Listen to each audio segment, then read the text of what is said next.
All right, David King, liquor specialist here for Davidson's and Highlands Ranch. I want to talk a little bit about rye whiskey. I often get asked what rye whiskey tastes like, and that's kind of a hard category to fill because it's like asking what is wine.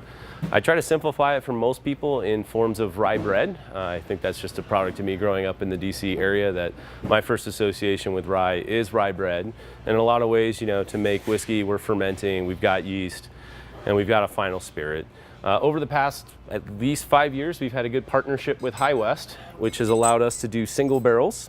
What's really fun when you do a single barrel rye like this one is cask finished in a seasoned oak, allowed for beautiful orange aromatics.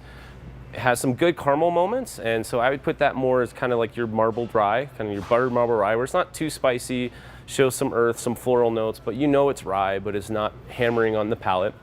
And then you can get in the world of rye that's 100% rye, like Whistle Pig here, which I think and call more towards that pumpernickel, kind of that dark spicy. They do use some bourbon oak to kind of caramelize it out, make it a little bit milder. Another fun single barrel that we've done over the year is when rye can show, based off of the oak type, some beautiful kind of citrus notes. So what I loved about this Knob Creek was this barrel showed some good orange zest, some good herbaceous notes, came across like a good kind of southern sweet tea a little bit, but at 115 proof is not going to be sweet. It's going to be great for single drinking, makes an amazing old fashioned. And then you're going to get into the world of kind of like classic Kentucky rye.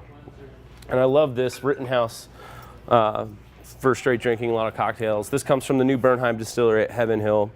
It kind of has not quite your buttered marble rye, kind of like your rye with those deep, big, thick caraway seeds, that very seedy kind of moment. 100 proof, so it stands up great in those cocktails. Also isn't boring to drink by itself.